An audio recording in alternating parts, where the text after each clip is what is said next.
Election का समय आता है उत्तर प्रदेश में जिन्ना की बात होती है। मैं बहुत पीछे नहीं जाना चाहता, पिछले 5 सालों की बात ही कर लें तो मुझे लगता है कि 2007 में जिन्ना की बात नहीं हुई थी। 2017 में अखिलेश यादव जी बहुत उत्साहित थे। उस समय वो कह रहे थे काम बोलता है, और जब जनता ने सब समझ लिया कि उनका काम की कलई क्या है, हकीकत में उन्होंने किया क्या है, तो जो नतीजा आया उसने बताया कि उत्तर प्रदेश की जनता क्या चाहती है। 403 सीटों में कुल मिला के 54 सीटें समाजवादी पार्टी और कांग्रेस को हासिल हुई थी। 2019 में एक नई सियासत इन्होंने की, बसपा के साथ गठबंधन किया। क्या हुआ, नतीजा क्या निकला? कुल मिला के दोनों दलों को, बसपा को और समाजवादी पार्टी को 15 सीटें हासिल हुई। अब इनके पास कोई रास्ता नहीं बचा, उसी रास्ते पर ये उतर आए हैं जिसमें पहले ये चलते रहे थे। कभी समाजवादी पार्टी आगे बढ़ती रही थी, कभी छोटे मोटे दल जो खड़े होते थे उत्तर प्रदेश में जात जमात की जो सियासत में बांटते थे, जिस राह पर वो चलते थे, एक बार फिर से समाजवादी पार्टी उसी राह पर चल पड़ी है। जात जमात का वोट इन्हें हासिल करना है क्योंकि इनके मन में डर बैठ गया है, ये दहशत में है। क्योंकि अभी जो हाल में चुनाव हुआ, हाल में इलेक्शन हुआ, पंचायत चुनाव का, इसमें नतीजा निकल के सामने आया। आपको अच्छी तरीके से याद होगा किस तरीके से समाजवादी पार्टी के साथी बोल रहे थे कि ये सेमीफाइनल है, और सेमीफाइनल का जब नतीजा आया तो क्या पता चला, भारतीय जनता पार्टी एक बार फिर से बुलंद तरीके से सत्ता में आई, एक बार फिर से हमारी जीत हासिल हुई। तो इनके मन में डर बैठ गया है। 2022 में जानते हैं इनका हाल क्या होने वाला है, इसलिए अब जिन्ना की बात करेंगे, जात जमात की बात करेंगे, लेकिन आलोक वर्मा देखिए भाई, जब भी हिंदुत्व की बात होती है, जिन्ना की बात होती है, तो सूट तो ये भारतीय जनता पार्टी को भी करता है। आप लोग भी तो पीछे नहीं हैं। जब भी ऐसी कोई बात होती है तो आप दाना पानी लेकर चढ़ जाते हैं। खत्म कीजिए ना हमको। हाँ, मुझे तो लगता है अनुज भाई, हिंदुस्तान के हर आदमी को इस पर एतराज है। अगर आप सरदार पटेल को जिन्ना के समकक्ष खड़ा करेंगे, गांधी जी को जिन्ना के समकक्ष खड़ा करेंगे, नेहरू जी को जिन्ना के समकक्ष खड़ा करेंगे, जिन्होंने अपनी कुर्बानी दी, देश को जोड़ने का काम किया, देश को आजाद कराने का काम किया, उनकी तुलना अगर आप जिन्ना से करेंगे तो एतराज तो होगा, भारतीय जनता पार्टी को भी होगा। और जो हिंदुस्तान से प्यार करता है, हिंदुस्तान को आगे बढ़ाने के बारे में सोचता है, जिनके लिए जिन्ना कोई किसी खलनायक का नाम है, उनको एतराज निश्चित रूप से होगा। तो मुझे लगता है कि इसका दोष अगर आप भारतीय जनता पार्टी को देंगे तो ये बहुत ठीक नहीं है। ठीक है सत्येंद्र यादव जी, मैं आता हूं आपके पास, आ रहा हूं सर, आ रहा हूं। मेरे बाकी सहयोगी मेरे साथ जुड़ गए हैं, उनसे एक बार बात कर ली जाए, फिर मैं सत्येंद्र यादव के पास जाऊंगा। विवेक तिवारी, ये जिन्ना का जिन्न उत्तर प्रदेश में एक बार फिर से खुल गया है, इसको कैसे देखा जाए? किस पार्टी को कितना नफा कितना नुकसान इससे होता दिखाई दे रहा है आपको? चूंकि आप लखनऊ में बैठे हैं, ग्राउंड जीरो पर हैं, तो आप अच्छे से समझा पाएंगे और बता पाएंगे। क्या इसको एक सेल्फ गोल के तौर पर देखा जा सकता है क्या? सरदार वल्लभ भाई पटेल की जयंती पर यह नाम लिया था। अब उनके करीबी ये कहते हैं कि स्लिप ऑफ टंग था या उन्होंने इंटेंशनली कहा था, ये बात तो साफ नहीं है। लेकिन उसके एक दिन बाद फिर उन्होंने इस बात को कहा कि लोगों को इतिहास पढ़ के आना चाहिए। उस वक्त जब ये वक्तव्य उन्होंने दिया तो जिन्ना का नाम नहीं लिया था। उसके बाद से अखिलेश यादव इस सवाल को हमेशा अवॉइड कर रहे हैं, डक कर रहे हैं, कोशिश कर रहे हैं कि इस इशू पर राजनीति केंद्रित ना हो। लेकिन भारतीय जनता पार्टी ने इस मुद्दे को लपक लिया है। तब से लेकर के आज तक 20, 22, 25 दिन हो रहे हैं। मुख्यमंत्री योगी आदित्यनाथ हर मंच पर इस नाम का जिक्र करते हैं, अखिलेश के बयान का जिक्र करते हैं। केंद्रीय गृह मंत्री अमित शाह जब आजमगढ़ में थे तब उन्होंने जिक्र किया था, कल गोरखपुर में जेपी नड्डा थे तो उन्होंने जिक्र किया था। तो भारतीय जनता पार्टी इस मुद्दे को अखिलेश यादव के गले में लटकाए रहना चाहती है और उसी वजह से बार बार जिन्ना का नाम आ रहा है। नहीं विवेक, यहाँ पर एक बात और है। देखिए, आपने कहा कि भाई अखिलेश यादव जो है इस बयान के देने के बाद बच रहे हैं, उसके बाद उन्होंने नाम लिया। आग में घी डालने का काम तो उनके सहयोगियों ने कर दिया। ओपी राजभर ने क्या किया? क्या जरूरत आ गई थी जिन्ना करने की? बिल्कुल यही सब मुसीबत की वजह है जिसकी वजह से ये इशू बढ़ता चला जा रहा है। देखिए, जिन्ना का नाम मुस्लिम परस्त राजनीति का पर्याय है हिंदुस्तान में। वैसे हिंदुस्तानी मुसलमान भी जिन्ना को कोई खास 2018 में ये एक मामला उठा था अलीगढ़ मुस्लिम विश्वविद्यालय से, जब वहां के छात्र संघ के हॉल में लगी जिन्ना की तस्वीर को हटाने के लिए वहां के बीजेपी सांसद सतीश गौतम ने एक पत्र लिखा था और उसके बाद एबीवीपी ने प्रदर्शन किया। जो वहां के छात्र संघ के लोग थे उन्होंने एबीवीपी के खिलाफ मुकदमा दर्ज करवाया था और उस बीच लाठी चली, गोली चली, फायरिंग हुई, बहुत कुछ हुआ। कई दिनों तक एमयू बंद रहा। वहां से ये मामला उठता हुआ आया। 2019 का जो लोकसभा चुनाव था उसमें भी इस मुद्दे को उठाया गया था भारतीय जनता पार्टी के द्वारा।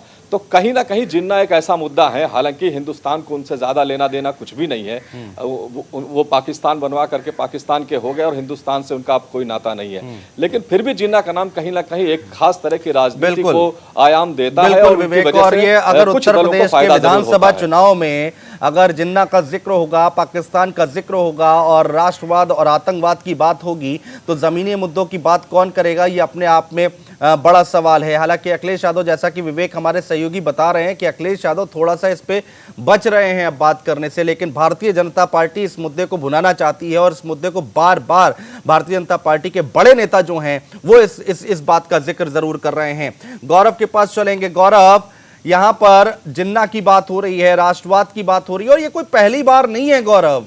गुजरात में भी चुनाव होता है तो पाकिस्तान पर लोग चले जाते हैं, वहां से भी इस तरह की बयानबाजी होती है। देश में कहीं भी बात हो तो उसमें पाकिस्तान और जिन्ना, इन शब्दों का इस्तेमाल क्यों? क्या सूट करता है पॉलिटिकल पार्टीज को ये सब?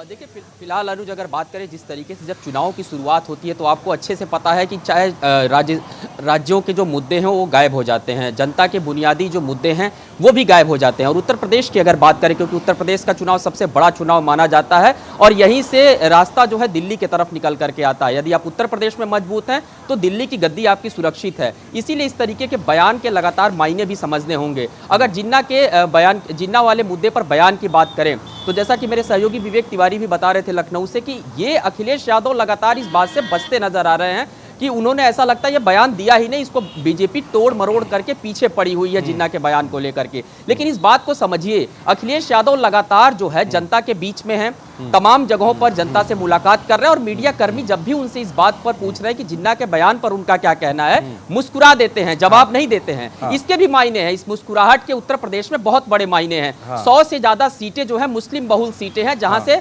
आपको अगर चुनाव जीतना है तो उन 100 सीटों को मैं कहूं बड़ा सुरक्षित नहीं। सवाल गौरव यहाँ पर यह भी उठता है कि अगर 100 से ज्यादा मुस्लिम सीटें हैं वहां पर, जहां पर मुस्लिम आबादी है, तो क्या हिंदुस्तान में रहते मुस्लिमों को जिन्ना पसंद है क्या? ये भी तो सवाल उठता है। ऐसा नहीं है, ऐसा बिल्कुल नहीं है, लेकिन यहां पर पॉलिटिकल पार्टी इसको एजेंडा बनाने की कोशिश करती रहती हैं और करती आई हैं। करुण, मैं आपके पास आऊंगा, एक बयान सुन लेते हैं जरा, इसके बाद इसी बयान पर आपसे चर्चा करेंगे। आपको सुनवाते हैं अखिलेश का वो बयान जिसके बाद सियासी तूफान खड़ा हो गया और उस पर सियासत हो रही है। एक बार उसको सुन लीजिए। सरदार पटेल जी, राष्ट्रपिता महात्मा गांधी, जवाहरलाल नेहरू, जिन्ना एक ही संस्था में पढ़ करके बैरिस्टर बन करके आए थे। एक ही जगह पर पढ़ाई लिखाई की उन्होंने, वो बैरिस्टर बने, उन्होंने आजादी दिलाई। उन्हें किसी भी तरीके से किसी का भी संघर्ष करना पड़ा हुआ तो वो पीछे नहीं हटे। एक विचारधारा जिस पे पाबंदी लगाई, अगर किसी ने पाबंदी लगाई थी तो लोग और सरदार पटेल जी ने उस विचारधारा पर पाबंदी लगाने का काम किया। आज वही लोग जो देश को एक करने की बात कर रहे हैं, वो हमें और आपको जातियों धर्म में बांट रहे हैं। समाजवादी पार्टी को भी पता है, उनके पास गुंडे, अपराधी, माफिया हैं। तुष्टीकरण की राजनीति के कारण उनके साथ जिन्ना मियां आ गए।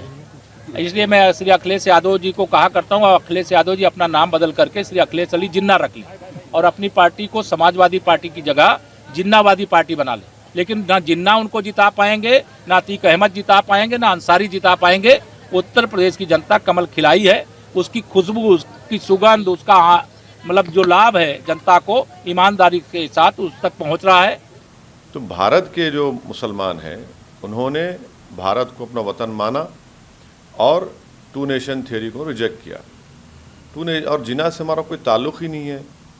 तो अखिलेश यादव को ये समझना चाहिए कि अगर वो इस तरह की बात करके समझ रहे हैं कि कोई तबका या कोई हिस्सा या कोई वोटर इससे खुश होगा, वो तो गलती कर रहे हैं।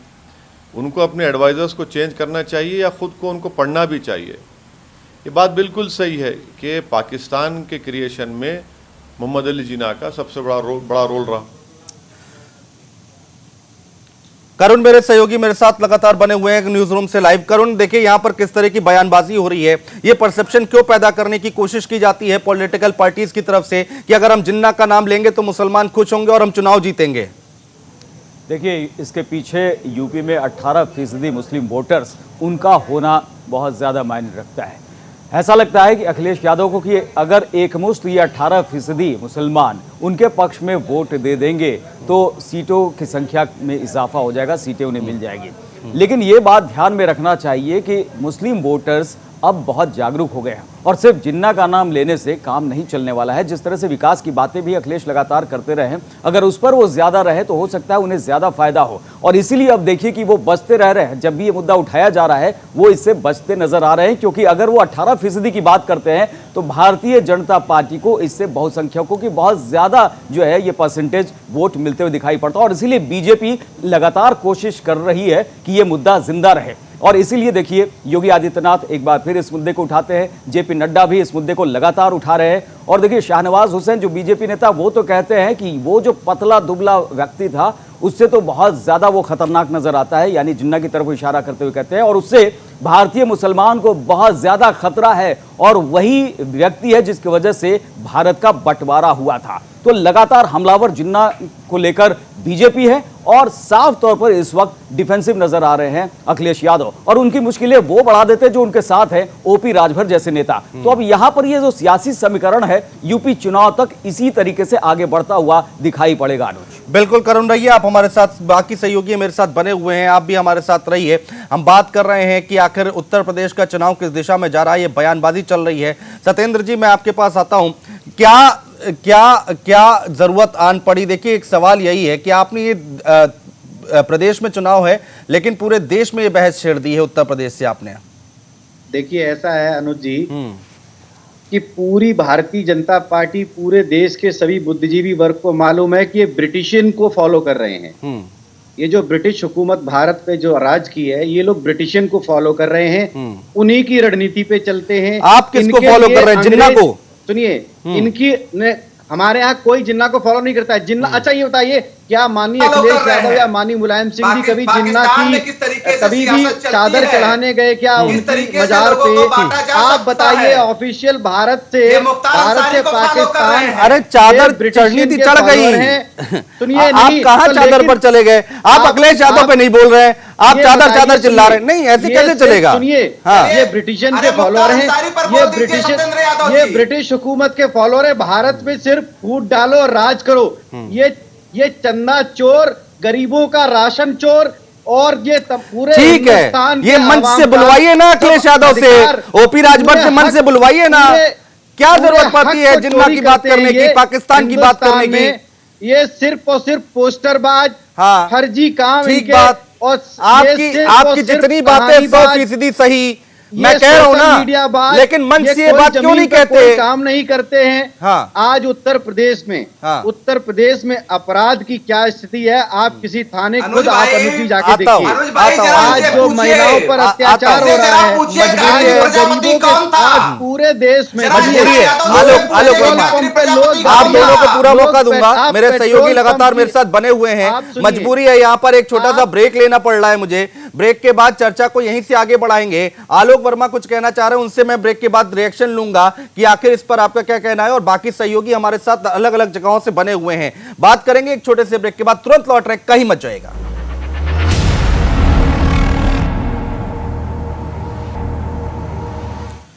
ब्रेक के बाद स्वागत है आपका। आप देख रहे हैं हमारा खास कार्यक्रम बोलेगा इंडिया तो बदलेगा इंडिया, और जब तक बोलेगा नहीं तो बदलेगा कैसे, और इस पर हम जनता की आवाज उठाते हैं और समझने की कोशिश करते हैं कि आखिर चल क्या रहा है। उत्तर प्रदेश का चुनाव है और जिन्ना की बात हो रही है, राष्ट्रवाद की बात हो रही है। पहले अखिलेश यादव ने बयान दिया, उसके बाद ओपी राजभर ने बयान दिया, और अब मुख्यमंत्री योगी आदित्यनाथ ने बयान जारी किया है कि एक तरफ मोदी है, एक तरफ राष्ट्रवाद है और दूसरी तरफ जिन्नावाद है। इसी पर बात कर रहे हैं और हमारा खास पैनल, बड़ा पैनल लगातार मौजूद है। मेरे तमाम सहयोगी मेरे साथ मौजूद हैं। हमारे साथ भारतीय जनता पार्टी के प्रवक्ता आलोक वर्मा हैं, सत्येंद्र यादव जी समाजवादी पार्टी से हैं। आलोक वर्मा जी, वो कह रहे हैं कि भाई आप चादर चढ़ाने जाते हैं, किस तरह के आरोप लगा रहे हैं आपके ऊपर, और सबसे बड़ी बात जो बात निकल कर आ रही है कि आप इस मुद्दे को छोड़ना नहीं चाह रहे हैं। अखिलेश यादव अवॉइड कर रहे हैं कि भाई हो गया जाने दीजिए, लेकिन आप हैं कि पकड़ कर बैठे हुए हैं। होता है शबो रोज तमाशा मेरे आगे, मैं तो इनका तमाशा देख रहा हूँ। अनुज भाई, कुछ समय पहले मैं भी जर्नलिज्म में था और 2012 में मुझे अखिलेश यादव जी से बड़ी उम्मीदें थी। मैं मन की बात बताता हूँ। एक पढ़ा लिखा चेहरा था, सैनिक स्कूलों से पढ़ा लिखा चेहरा था, विदेशों से इंजीनियरिंग की डिग्री उन्होंने हासिल की थी, बहुत उम्मीदें। तो सपा क्यों नहीं ज्वाइन किया आपने? सत्ता में भी आए, अब सुन लीजिए, पूरी कहानी सुन तो लीजिए, आगे इसको भी बताते हैं। सत्ता में आए, मुख्यमंत्री बने, तो क्या हुआ? इतिहास में पहली बार, इतिहास में पहली बार, सुनिए, तस्वीर देखिए, आईना जरा देखिए, सुन लेते हैं, पहली बार हिंदुस्तान में पहली बार किसी मंत्री आवास में, मंत्री सदन में, सदन में बलात्कार हुआ, रेप हुआ, नौजवानों में, गरीबों में, किसानों में जो दर्द है, बीजेपी भारतीय जनता पार्टी उसकी बात नहीं करना चाहती है। पर समाजवाद का हाथ पड़ा, ये राम के साथ धोखा कर सकते हैं, ये देश में गरीबों के साथ धोखा कर सकते हैं और मरीजों के साथ, बीमारों के साथ धोखा कर सकते हैं। पूरे कोरोना में बीजेपी कहीं नहीं थी, सिर्फ और सिर्फ पोस्टर में थी और बीजेपी फर्जी पोस्टरबाज है। मैं आपको बताता हूँ, ये फर्जी प्रचारबाज लोग अब जनता समझ चुकी है, सरकार बनने जा रही है समाजवादी पार्टी की। ये दवाइयाँ चोर हैं, ये चंदा चोर हैं, ये ऑक्सीजन चोर है, ये किसानों का अनाज चोरी करने के लिए ये अडानी के बड़े टेंडर बनवा चुके हैं। ये फर्जी पोस्टरबाज सरकार के लोग हैं, ये फर्जी प्रचारबाज लोग सिर्फ और सिर्फ चलिए करते हैं, ना ये गरीबों से उनको लेना देना है, ठीक है, देश की जनता से लेना देना है। ठीक है, अगर आप लोग ऐसे चिल्लाएंगे, अगर आप लोग ऐसे चिल्लाएंगे तो काम कैसे चलेगा? ऐसे डिबेट नहीं हो पाएगी ना। मैंने आपको इसलिए टाइम दिया कि जनता देखे। ठीक है, ठीक है आलोक भाई, ठीक है ना, ठीक है सतन भाई, ठीक है, ठीक है, ठीक है भाई, हो गया, हो गया, हो गया। गौरव के पास चलेंगे। गौरव नदी नल नाले की बात कौन करेगा? ठीक है, अरे भाई आप लोग ऐसे मत लड़िए। ओहो, ऑडियो डाउन करना अच्छा नहीं लगता है सर। ओहो, बस बस बस बस बस, ठीक है, ऑडियो डाउन कीजिए। गौरव के पास चलेंगे। गौरव, नदी नल नाले की बात कौन करेगा भाई? उत्तर प्रदेश का चुनाव है, किस विधायक ने कितना काम किया है, किस कार्यकर्ता कौन बूथ लेवल पर सक्रिय है और कितनी लोगों की मदद हो पाई है। कोरोना काल की बात अभी इस चर्चा में निकल कर आई है, उसमें किस पार्टी ने कितना काम किया, लोगों की मदद की, इसकी बात कौन करेगा? बीजेपी ने कोरोना काल में लोगों की ऑक्सीजन चुराई है, ठीक है गौरव, लोगों की दवाइयां ठीक है, बहुत स्पष्ट है, बहुत सारी चीजें हैं। अगर इस चुनाव को देखें, इस चुनाव में पूरी तरीके से हमने देखा है कोरोना काल का जो मुद्दा रहा है, कोरोना काल के समय जो भारतीय जनता पार्टी ने जो काम किया है, खास करके अगर उत्तर प्रदेश की मैं बात करूं अनुज, उत्तर प्रदेश के अंदर मुख्यमंत्री योगी आदित्यनाथ ने किस तरीके से कोरोना काल में काम किया था, उसके बाद से ये देखने को मिला था। अभी हाल ही में भारतीय जनता पार्टी की दिल्ली में राष्ट्रीय कार्यकारिणी की बैठक थी, उसमें खुद निर्मला सीतारमण ने इस बात को कहा था कि उत्तर प्रदेश के अंदर कोरोना को लेकर के योगी सरकार ने काम किया है। चुनाव से देखिए ये मुद्दे भले गायब हो चुके हैं। चुनाव में जिन्ना का मुद्दा इसलिए चल रहा है कि कुछ परसेंट फायदा अखिलेश यादव को है, तो बीजेपी उसको समझती है कि भुना लेना चाहिए। निश्चित तौर पर इस तरीके का आपको पूरा समय दूंगा, एक एक करेंगी। हाँ, परेशान मत होइए, ठीक है, अरे किसी और को भी बोलने दीजिएगा। मुझे लगता है कि अनुज, मुझे लगता है कि इन्हें पूरा समय देना चाहिए आपस में सवाल जवाब करने का, क्योंकि इस डिबेट से जिन्ना का मुद्दा गायब है। फुर्सत नहीं मिली थी उनको। ठीक है, विवेक तिवारी, विवेक तिवारी, इनकी सबकी बात मुद्दों की होगी कि नहीं होगी? जिन्ना जिन्ना करके नैया पार होगी क्या समाजवादी पार्टी की? ठीक है सर, और लोग भी हमारे साथ, मेरे सहयोगी, उनको बोलने दीजिए। आ रहा हूं, मैं आप लोगों को पूरा समय दूंगा। विवेक तिवारी बात रखिए। देखिए, विकास की राजनीति से मुद्दा अब धार्मिक ध्रुवीकरण पर एक बार फिर से आ गया है। यही 2017 में भी हुआ था, जब मुजफ्फरनगर का दंगा उठाया गया था, कैराना का पलायन का इशू उठाया गया था, 1990 में अयोध्या में क्या हुआ था, गोली कैसे चली थी राम भक्तों पर, ये इशू उठाए गए थे। और आज जब हम 5 साल के बाद देखते हैं राजनीति को, तो फिर वही बातें हो रही जो 2017 के पहले हुआ करती थी। देखिए, बयान की जहां तक बात है, इस तरह के बयान अभी आगे और भी आएंगे, क्योंकि धार्मिक ध्रुवीकरण ही दोनों पार्टियों को सूट करता है। तो अपने अपने खेमे की राजनीति की जा रही है। अब अखिलेश यादव चूंकि समझ गए हैं कि नुकसान हो गया है जिन्ना के ऊपर बयान देने से, इस लिहाजा वो कन्नी काट रहे हैं इस बयान से। उसी तरह जैसे भारतीय जनता पार्टी कंगना रनावत के बयान पर कुछ नहीं बोलती है, जो उन्होंने कहा था कि 2014 के बाद हिंदुस्तान को आजादी मिली। तो अपने अपने लीडर्स हैं जो कभी कभी ऐसी बातें कह जाते हैं जो शायद उन्हें इस मौके पर, चुनाव के मौके पर कम से कम नहीं कहनी चाहिए। तो अब बीजेपी फिलहाल इस वक्त गेम में है, वो अखिलेश यादव को घेर रही है और अखिलेश यादव इस मुद्दे से कन्नी काट रहे हैं। अब आगे चलकर फिर कोई इसी तरह का मुद्दा उठेगा आगे, क्योंकि जो विकास की राजनीति वो कहीं ना कहीं अब पीछे हो गई है। जिस तरह से अमित शाह ने, जिस तरह से जेपी नड्डा मुख्यमंत्री रह चुके हैं, लगातार कौन लिखता है भाई, उससे राजनीति जो विकास की है वो कहीं ना कहीं पीछे चली गई है। ठीक है करुण, अखिलेश यादव जिम्मेदारी, बहुत बड़ी जिम्मेदारी, आप मंच पर जाकर कुछ भी नहीं बोल सकते हैं ना। आप तो आउट हो गए और फुल टॉस बॉल दे दी भारतीय जनता पार्टी को, छक्का मार रही है अब। बिल्कुल अनुज, इसमें हम विवेक की बातों को ही आगे बढ़ाएंगे कि जब आप विकास की बात करते हैं और वहां पर लगता है कि उन बातों से वोट नहीं मिल सकता है, तो फिर इस तरह के मुद्दों को उठाते हैं। जिन्ना की बात इसी वजह से उन्होंने उठाई है कि उन्हें लगता है कि कहीं कांग्रेस या फिर ओवैसी अब यहां पर मैदान में आ रहे हैं, ऐसा नहीं हो कि ये 4-5% वोट जो 18% में से हैं वो उधर छिटक जाए, यानी एकमुश्त उनके पक्ष में वोट मिले, इसलिए जिन्ना की बात कर देते हैं। क्योंकि कुछ लोग हैं जिन्हें जिन्ना की बात करना पसंद है, इसलिए वैसे लोगों को खुश करने के लिए आमतौर पर देखा जाए तो भारत के मुस्लिम का कोई संबंध नहीं है, कोई मतलब नहीं है जिन्ना से, क्योंकि माना जाता है कि भारत के बंटवारे के लिए जिम्मेदार हैं जिन्ना, और इसीलिए भारतीय मुसलमान भी उनकी बात नहीं करता। लेकिन कुछ लोग हैं जिन्हें पसंद है और शायद वैसे लोगों को ही टारगेट करना मजबूरी बन जाती है अखिलेश यादव जैसे नेताओं की। अखिलेश यादव इस बात की तरफ भी लगातार इशारा करते हैं। अनुज, आप ध्यान दीजिएगा कि जब भी किसी सड़क का अगर लोकार्पण है, किसी भी दूसरी चीजों का ऐसे लोकार्पण हो रहा है या शिलान्यास हो रहा है, तो वो कहते हैं कि समाजवादी पार्टी के काम को ही भारतीय जनता पार्टी आगे बढ़ा रही है या फिर उसके कामों का क्रेडिट लेने की कोशिश कर रही है। लेकिन वहां पर भी ये लगता है कि शायद उसकी वजह से वोट ना मिले, फिर वैसे संवेदनशील मुद्दों को उठाया जाता है। वैसा ही हम भारतीय जनता पार्टी की तरफ से भी देखें, जब अपने काम को गिनाते हैं फिर लगता है कि शायद उससे बात न बने, सत्येंद्र यादव जी के पास चलेंगे। सत्येंद्र यादव जी और आलोक वर्मा जी, मैं आप दोनों को अच्छा समय देने जा रहा हूं, शांति से एक दूसरे की बातें सुनिए और कुछ ये जो हम चाह रहे हैं कि सार्थक बहस हो और आप लोगों से समझने की हम कोशिश कर रहे हैं। सत्येंद्र यादव जी, जिन्ना का जिन जो बाहर आया, ठीक है, अखिलेश यादव की जबान फिसल गई, रवानगी में वो बोल गए, मंच पर थे, भीड़ थी, वो बोल गए, उनके मुंह से निकल गया। अरे तो ओपी राजभर के मुंह से ऐसे नहीं निकला ना, उन्होंने तो बाकायदा खड़े होके बयान दिया मीडिया के सामने। जिन्ना का आप नुकसान है कि नहीं है? देखिए ऐसा है, सबसे पहले तो मैं आपको बताना चाहता हूं कि समाजवादी पार्टी भारतीय जनता को प्रेस नोट अपने इंटरनल सहयोगियों को जारी नहीं करती है।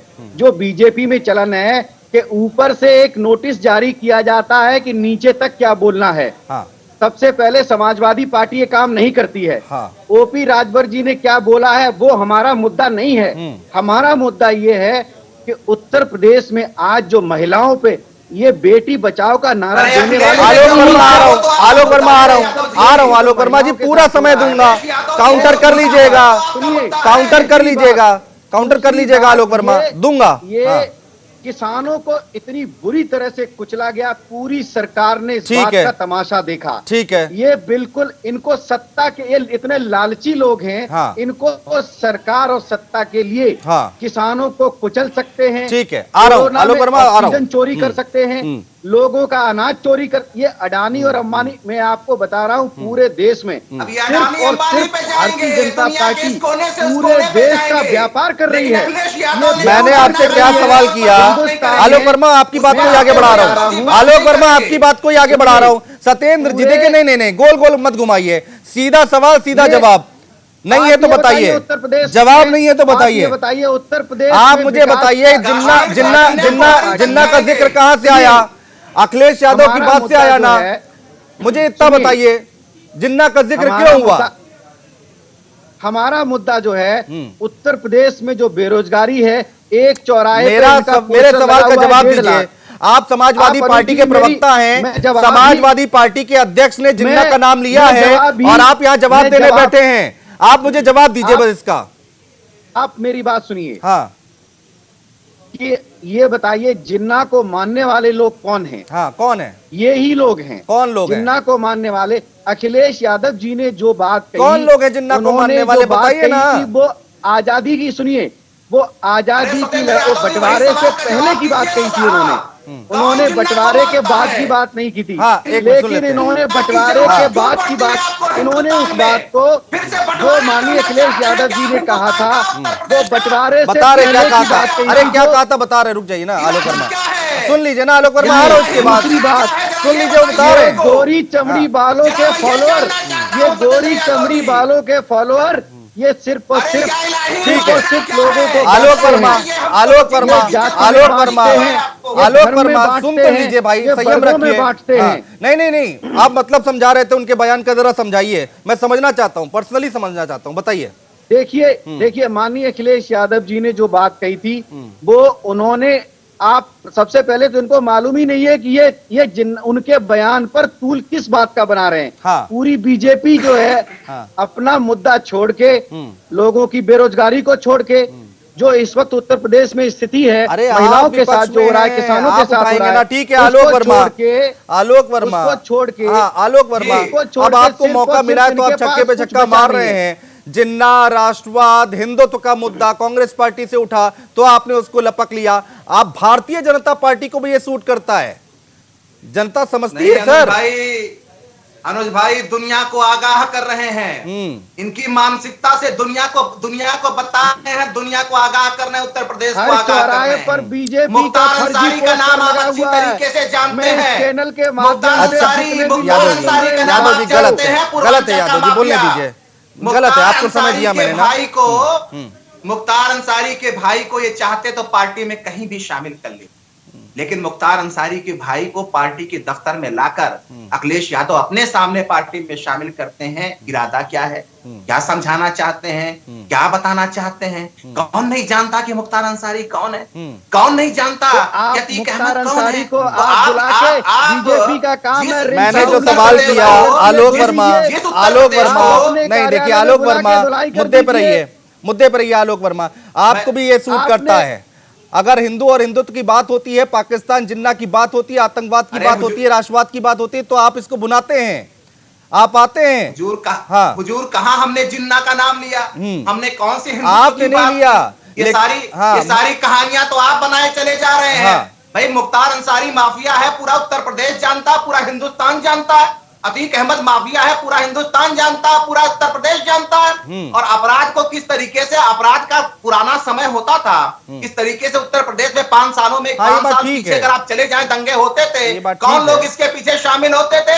चाहे मुजफ्फरनगर रख लीजिए, बदायूं रख लीजिए, बरेली रख लीजिए, कानपुर रख लीजिए, इनके शासन में आप इरादा क्या रखते हैं? आप किनको सत्ता सौंपना चाहते हैं? जात जमात की राजनीति आप क्यों करना चाहते हैं? जिन्ना का आप नाम क्यों ले रहे हैं? ये सवाल तो है साहब, बंगाल कि हमने नाम तो नहीं लिया, हमने तो इसकी बात नहीं की। चलिए ठीक है, आपने कहा कि जबान फिसल गई, मान लेते हैं जबान फिसल गई, जबान फिसल गई मान लेते हैं। फिर राजभर कैसे चले आए? राजभर साहब ने क्या कहा? राजभर ने उस बयान को दोहरा दिया। राजनीति का समय है जब उत्तर प्रदेश में आप लोगों से वोट हासिल करना चाहते हैं, लोगों को अपनी बात बताना चाहते हैं, तो आप बताइए ना 2022 में क्या चाहते हैं आप? 2022 के आगे उत्तर प्रदेश को किस दिशा में ले जाना चाहते हैं? आपका विजन क्या है? आपका इरादा क्या है? मैं तो देख रहा हूँ, भ्रष्टाचार में उत्तर प्रदेश को ले जाके डुबाना चाहते हैं, माफियाओं के हवाले उत्तर प्रदेश को करना चाहते हैं, एक जमात के हवाले उत्तर प्रदेश को करना चाहते हैं। तो आपको लगता है कि 2022 में उत्तर प्रदेश के लोग मासूम हैं? वही हाल होने वाला है जो 2017 में हुआ था, 2019 में हुआ था, 2021 में हुआ था। आप देखिए, याद रखिए, अभी इनकी देखिए, पोल खुलने लगी है, नतीजा बहुत जल्दी आने वाला है आपके सामने। ये फर्जी पोस्टर बाज, होगा कि 2019 में ये फर्जी प्रचार कब तक चलाएंगे आप? बसपा का क्या हाल हुआ था? गौरव के पास चलाएंगे, फर्जी प्रचार बंद होने वाला है। ठीक है, गौरव के पास चलेंगे। गौरव, अभी आप सुन रहे होंगे कि ये जो डिबेट हो रही है, भारतीय जनता पार्टी के प्रवक्ता और समाजवादी पार्टी के जो प्रवक्ता हैं वो आपस में किस तरह से लड़ रहे हैं। लेकिन मेरा सवाल वही है कि आखिर मूल मुद्दे कहाँ गायब हैं? चुनाव है, जनता ये जानना चाहती है कि आपने काम क्या किया है। चुनाव है, जनता ये जानना चाहती है कि अखिलेश यादव की सरकार बेहतर थी या फिर योगी आदित्यनाथ की सरकार बेहतर है। किसने ज्यादा काम किया है, ये सब गायब है।